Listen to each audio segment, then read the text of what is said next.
So we're hearing that some of the provisions in the Biden administration's executive order and actions on climate change might affect the oil and gas industry here in New Mexico.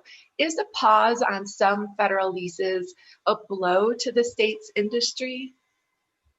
Um, I think it could be. And the reason I say it could be is because it depends. If you look at the pause right now and the immediacy of it, there probably is not a big impact. And part of that is because the pause right now is a pause on leases and a pause on new drilling applications, as I understand it.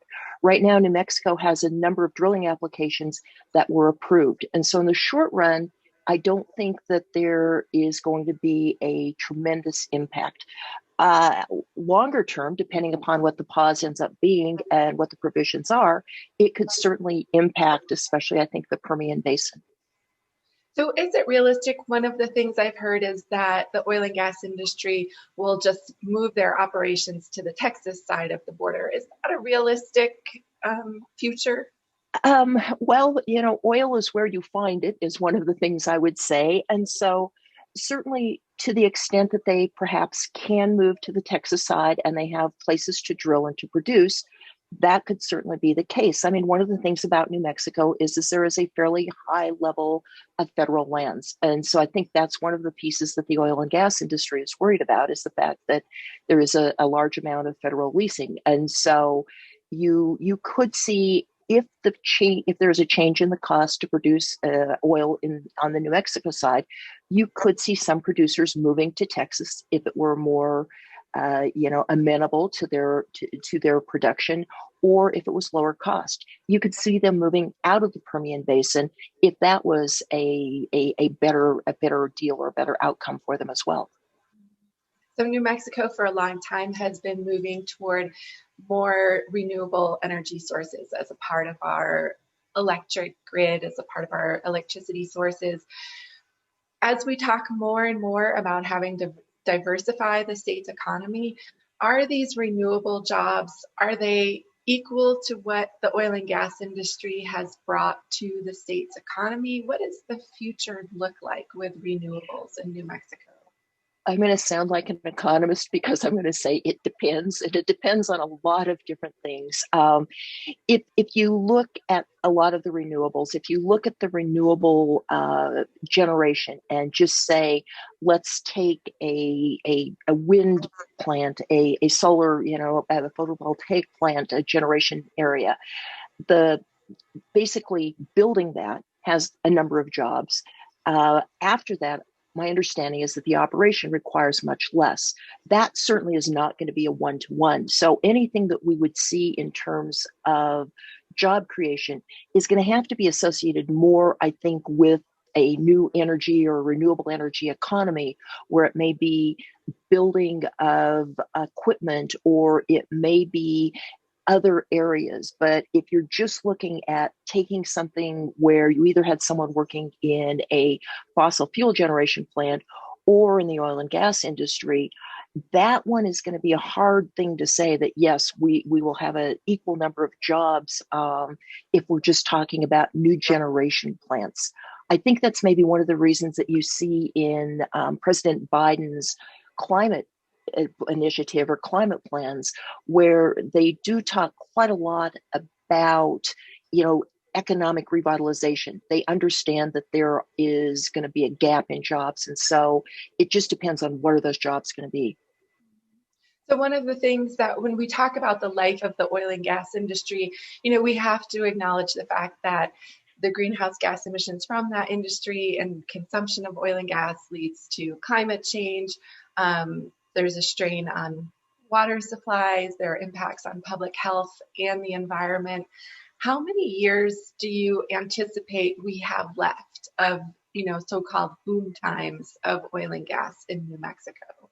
I think, again, it depends on how well the industry, the state, and the federal government, quite frankly, work together. In my own opinion, I think one of the problems that we've seen over the history of oil and gas, not only in the state of New Mexico, but across a number of states in the United States, are that there's been a power struggle where we are a major contributor to the state revenues.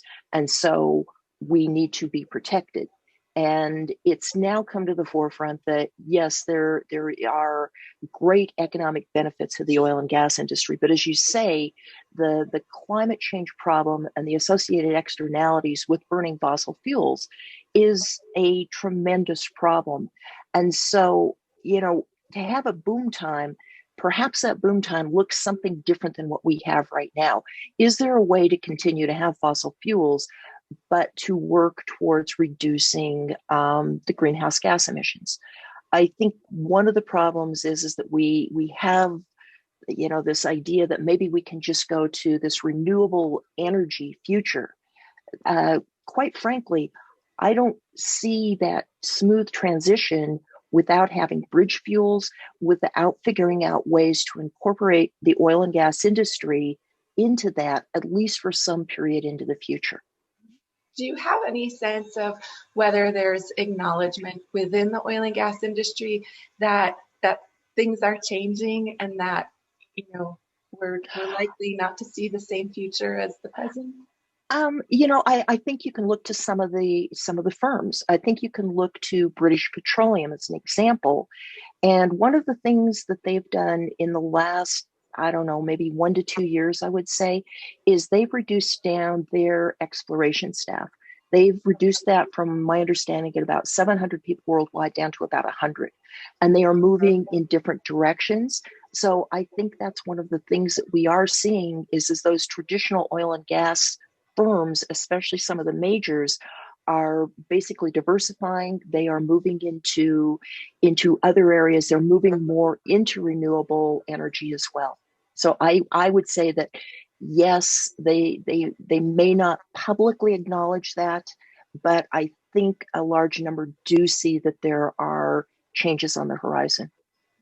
So we've focused a lot on the oil and gas provisions of the Biden climate change order. I'm curious if there's anything else in that executive order that sparked your interest as having implications for New Mexicans. Well, staying with the oil and gas industry, one of the things that would be, I think, a great negative is one of the provisions of that is to reduce the subsidies to fossil fuels. And that can't be done by executive order because I believe it's codified in our tax code, in the federal tax code. That would certainly change the cost structure to the oil and gas industry. It would make it more expensive. It would make it more expensive across the board. But that would not be a positive for the oil and gas industry. I think that also has so many political implications and fights, probably on both sides of the aisle, that the chances of that happening or coming forward are probably fairly small. I think it's some of the general provisions in terms of perhaps, as I said before, the economic revitalization of looking at areas that either have been fossil fuel dependent or in other ways would be impacted by a climate initiative would be one of the pieces. I think in general, though, we also have to look at the fact that the whole idea behind this climate change initiative really is that recognition that you have to look outside of just the private costs and benefits, if you will, or profits of the oil and gas industry or the fossil fuel industry.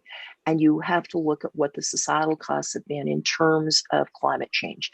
So certainly anything that would result in a slowdown or a reduction of emissions, which would improve the overall climate scenarios that we have going forward, would have to be a positive. I don't think we have to look any further than some of the extreme weather events that we've been seeing that many would argue are being exacerbated by climate change, is saying anything to reduce that would certainly have an impact on the state of New Mexico. Right. Well, Dr. Chermak, thank you so much. I appreciate your time. Thank you.